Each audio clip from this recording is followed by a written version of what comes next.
सच्चिद आनंद का अर्थ क्या होता है, ऐसा प्रश्न है। तो सच्चिद आनंद का अर्थ है सत्य, चैतन्य और आनंदमय, जो आत्मा की वास्तव में वास्तविक स्थिति है।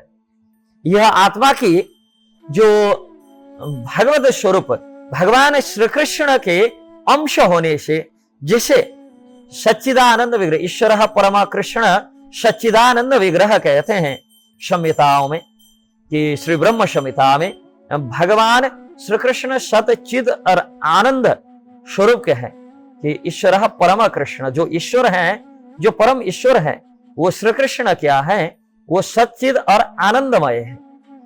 तो जैसे ये भगवान सच्चिद और आनंदमय है, ऐसे भगवान ने मामई वांशु जीव लोक ऐसे कहे हैं कि जितने भी जीव है ये लोक में, वो सब भगवान के अंश होने से सच्चिद आनंद यह आत्मा का भी वास्तविक स्थिति है। तो सच्चिद आनंद जो है हमारे धर्म में, हमारे दर्शन में आत्मा की परम स्थिति के रूप में उपनिषदों में वर्णित किया गया है।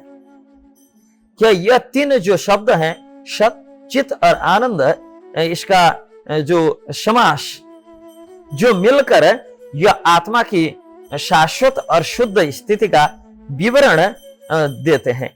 इनका संक्षिप्त रूप से विश्लेषण करने में सत जो है सत्य है, इसका शाब्दिक अर्थ सत्य है, या सत का अर्थ अस्तित्व भी होता है।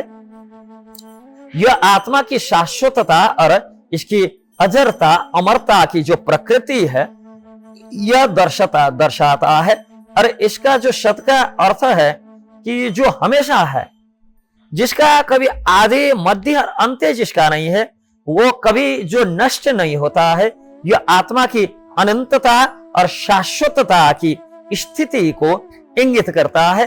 और हिंदू जो हमारी दर्शन है, वैदिक दर्शन, वो दर्शन के अनुसार आत्मा की अनादि जो है, अविनाशी जो है, आत्मा जो अनंत है, यह सृष्टि के सभी काल में जो विद्यमान है, इस अर्थ में इसको सत कहते हैं। चित्त जो है यह चैतन्य स्वरूप है। चित्त का अर्थ होता है चेतना या ज्ञान। तो यह आत्मा की चैतन्यता और जागरूकता की स्थिति को दर्शित करता है यह शब्द से। और चित्त जो है आत्मा की वो आंतरिक जागरूकता के प्रतीक हो, जो ज्ञान के साक्षी भाव का अनुभव करता है। यह ज्ञान का स्रोत है और समस्त जो अनुभवों का साक्षी है। आत्मा की चित्त तत्व से सभी जीव में मौजूद आत्मा की एक रूपता और सार्वभौमिकता से यह शब्द जो चित्त जो है, चैतन्यता जो है, यह संबंध को जोड़ता है। और आनंद जो है शब्द, आनंद से, आनंद का अर्थ जो है वो परम सुख है, जो कभी नष्ट ना होने वाला सुख है, उसको आनंद कहते हैं। कि समस्त प्रकार के जो सुख में जो सुख कभी नष्ट ना हो, जो सुख हमेशा बढ़ता ही रहे, जिसका कभी अंत ना हो, उस सुख को हम आनंद कहते हैं। तो ये आनंद जो है परम सुख है, जो यहाँ यो आत्मा का शुद्ध आनंद और अनंत सुख की स्थिति जो है, उसको दर्शित करने के लिए यहाँ सत, चित और आनंद में आनंद शब्द के प्रयोग होता है। तो आनंद आत्मा की वो आंतरिक सुख और स्थिति को बतलाता है, जो किसी भी भौतिक वस्तु या बाहरी परिस्थिति पर निर्भर कभी नहीं होता। यह आंतरिक और अटूट आनंद है, जो मोक्ष या आत्मा साक्षात्कार की स्थिति में अनुभूति किया जाता है।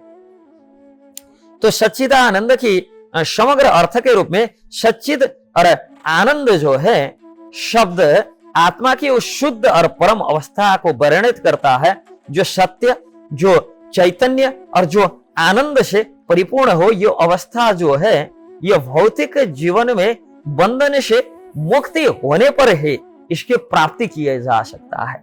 जब तक ये भौतिक देह से, भौतिक स्थिति से हम बंधन में हैं, तब तक, जब तक आत्मा साक्षात्कार या आत्मा ज्ञान की स्थिति पे हम नहीं रहते, तब तक ये सच्चिदानंद की अनुभूति नहीं हो सकता है। यह आत्मा की प्रकृति को समझाने में, उसका एकत्व प्राप्ति के लिए और ये आत्मा को परमात्मा के साथ जो संबंध है, वो संबंध को पुनर्योग करने के लिए, पुनर्स्थापित करने की जो महत्वपूर्ण दार्शनिक अवधारणा जो है, इससे प्रश्न होता है।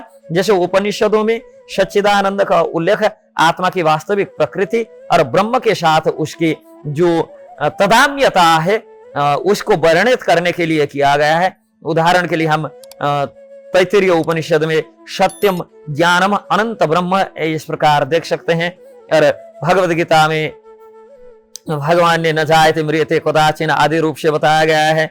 और फिर भगवान स्वयं ये जो आत्मा है, अहम बीज प्रदः पिता, मैं ही सब जीवों का बीज प्रदः पिता हूँ, इस हिसाब से कहते हैं कि समस्त जो जीव है मेरे अंश हैं, मैं उनके अंश हूँ।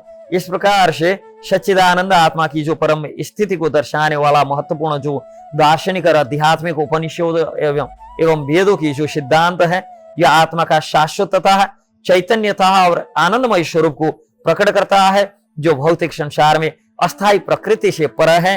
और यह आत्मा की जो स्वरूप है वो हम परमात्मा के अंश, भगवान श्री कृष्ण के अंश होने से, श्री नारायण के अंश होने से, नारायण का जो सच्चिदानंदमय विग्रह स्वरूप है, ऐसा ही बिल्कुल स्वरूप आत्मा का भी है। और आत्मा को दर्शित करने के लिए भी सच्चिदानंद इस प्रकार स्वरूप भूत रूप में बताया गया है। सच्चिदानंद का अनुभव आत्मा की शुद्ध अवस्था में ही संभव है, जो मुक्ति की अवस्था में ही संभव है, आत्मा साक्षात्कार की स्थिति में ही संभव है। वास्तव में वो जो सच्चिदानंदमय भगवद श्री विग्रह का दर्शन के लिए यह सच्चिदानंदमय आत्मा का साक्षात्कार होना नितांत आवश्यक है, जो सामान्यतः जीवों के लिए सर्वोच्च उपाय और अंतिम लक्ष्य के रूप में शास्त्र में व्याख्या किया गया है।